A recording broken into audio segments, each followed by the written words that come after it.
On Saturday, we toured the nearest Green Distillery in Tennessee, and it was a really good experience. We tend to visit the Humble Baron, which we learned on the tour is named after the owner's husband. That's what she calls him. My husband was trying to finish up watching a basketball game.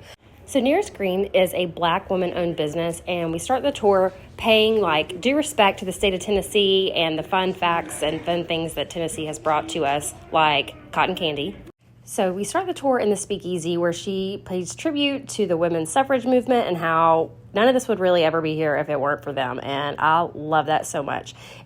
Nearest Green was a slave on a farm in Middle Tennessee in the mid-1860s. He later became a free man, but he stayed in contact with one of the men that he met while he was on the farm, whose name was Jasper Daniel. He went on to help Jasper Daniel open up his distillery that we know as Jack Daniels now, and Nearest was his master distiller from the time that he opened. When he finally retired, he took the recipes that he had made that he liked personally and that were not part of Jack Daniels' collection, and honestly, they really don't taste anything alike. You can tell that there is their own spin on this, and I actually like Uncle Nearest a lot better than I do any type of Jack Daniels. I really enjoyed the tasting. It was a lot of fun, and it was really tasty. Something else that I think is super important is that Fawn Weaver, who is the owner, really wanted to make sure that the Green family was really happy with everything that they were doing, and they stayed in contact. They used one of Nearest's ancestors to help start and is a master distiller there now. We actually have a signed copy of one of the bottles, and it's one of my most cherished gifts that Hamp has ever brought home.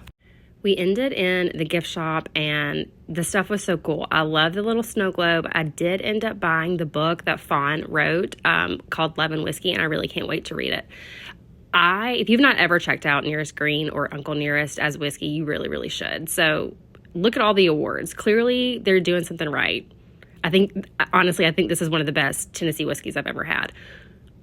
What is he doing? I don't even know.